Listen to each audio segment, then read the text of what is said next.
First నేను BCom BL చేసింది కాకినాడలో ఉండి. నా స్వస్థలం కాకినాడ, కందుకూరు కోడలుగా తర్వాత వెళ్ళడం జరిగింది. సో కాకినాడలో నేను బీకామ్ బిఎల్ చేశాను.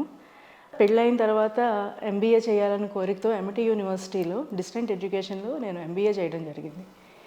అయితే it didn't give me any kind of satisfaction. అంటే చదవడం ఏదో మనం క్వాలిఫికేషన్ జస్ట్ పేరు పక్కన మనం ఎంబీఏ పెట్టుకోవడం కోసం కాదు, అందులోంచి I have to derive something అనేది నా ఉద్దేశం. కాబట్టి నేను చేశాను, కానీ ఆ ఎంబీఏ క్వాలిఫికేషన్ అనేది ఎప్పుడు నేను నా పేరు పక్కన పెట్టుకోలేదు.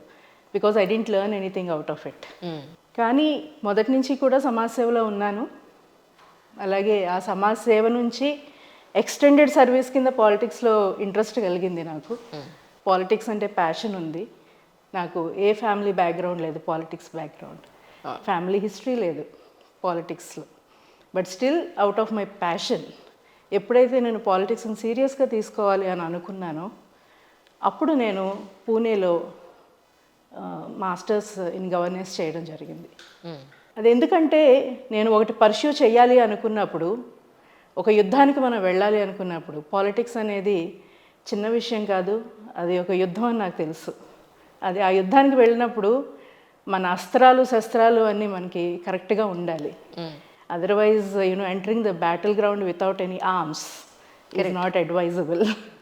సో ఆ రకంగా నేను పాలిటిక్స్లో గవర్నెన్స్ చేసి ఆ తర్వాత పాలిటిక్స్ని సీరియస్గా తీసుకుని పాలిటిక్స్లోకి రావడం అనేది జరిగింది. మీరు టీడీపీలో జాయిన్ అవుతాను అన్నప్పుడు, జాయిన్ అయ్యే రోజున చంద్రబాబు నాయుడు గారిని కలిసినప్పుడు ఆయన మీతో ఏమన్నారు? జాయిన్ అవ్వకముందు కలిసినప్పుడు చంద్రబాబు నాయుడు గారు 40 సంవత్సరాలు, అంటే నేను టీడీపీలో బయట ఉన్నప్పుడు ఈ 40 years in industry, 40 years in industry అని ఒక మీమ్గా నేను వినేదానండి. Okay, I have always observed TDP politics as an outsider. Okay, ఇప్పుడు నేను ఇన్సైడర్. అవుట్ సైడర్గా నేను చూసినప్పుడు 40 years in industry, 40 years in industry అని అది ఒక ట్రోల్ కింద, ఒక మీమ్ కింద మనం చూడడం జరిగింది. కానీ నేను ఫస్ట్ టైం ఆయన్ని కలిసినప్పుడు 40 years ఆఫ్ పాలిటిక్స్ అనే ఎక్స్పీరియన్స్ ఎట్లా ఉంటుందో నేను చూశాను ఫస్ట్ టైం.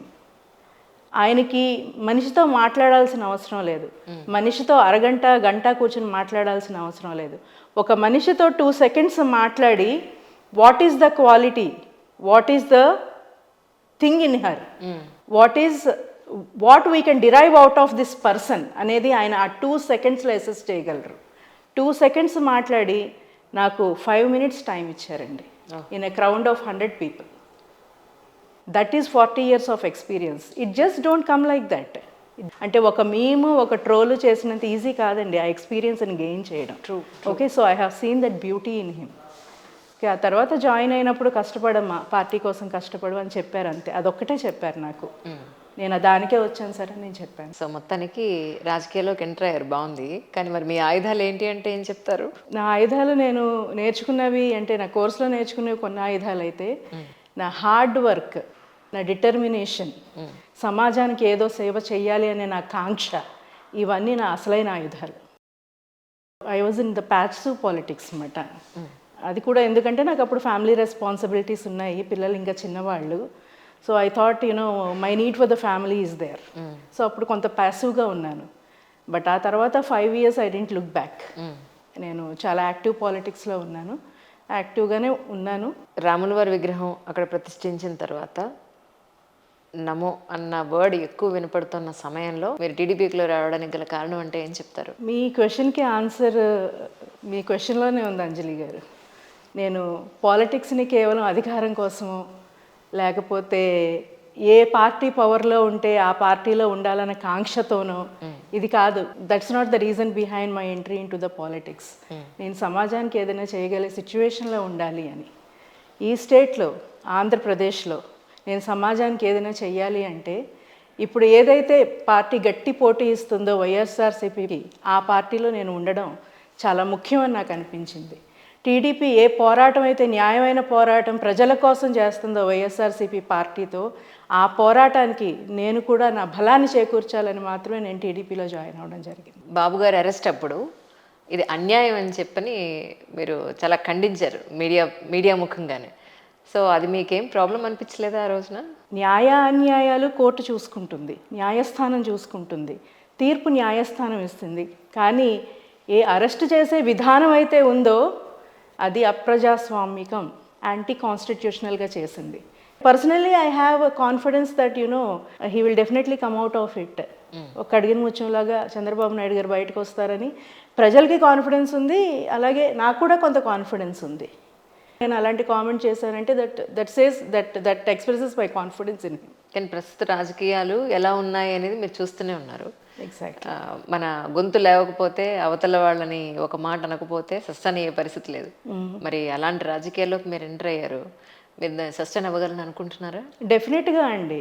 ఈ రాజకీయాలు 2019 ఎలక్షన్స్ ముందు ఎప్పుడైనా మీరు కూడా అప్పటికి ప్రత్యక్షంగా రాజకీయాలు చూశారు, మేము అప్పటికి ప్రత్యక్షంగా రాజకీయాలు చూసాము.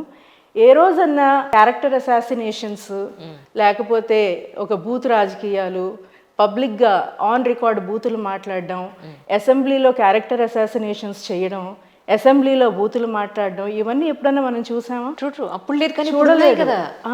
సో ఈ ట్రెండ్ ఎప్పుడు స్టార్ట్ అయింది? ఈ వైఎస్ఆర్సీపీ ప్రభుత్వంతోనే ఈ ట్రెండ్ స్టార్ట్ అయింది. Because they are not confident about their own governance. వాళ్ళ ఇన్సెక్యూరిటీస్ ఉన్నాయి. ఆ ఇన్సెక్యూరిటీస్ని ఎట్లా బయట పెడతారు? ఎదుటి వాళ్ళ మీద అభాండాలు వేసి భయపడతారు. ఎదుటి వారిని ఆడవాళ్ళు అయితే క్యారెక్టర్ అసాసినేషన్స్ చేసి భయపెడతారు, బూతులు మాట్లాడి భయపెడతారు. సోషల్ మీడియాలో ఎవరు క్వశ్చన్ చేసినా వాళ్ళని హెరాస్ చేసి భయపెట్టారు. కానీ ఎన్ని రోజులు భయపడతారు జనానికి 5 సంవత్సరాలకు ఒకసారి చేతికి ఒక వజ్రాయుధం వస్తుంది. ఆ వజ్రాయుధంతో వాళ్ళు సమాధానం చెప్పగలరు. ఇప్పుడు తెలంగాణలో రేవంత్ రెడ్డి గారి కొత్త గవర్నమెంట్, కాంగ్రెస్ గవర్నమెంట్ మీద మీకేమనిపిస్తుంది? యాక్చువల్లీ కాంగ్రెస్ గవర్నమెంట్ గురించి కన్నా ముందు నేను I'm expressing my happiness that the beauty of democracy is exhibited.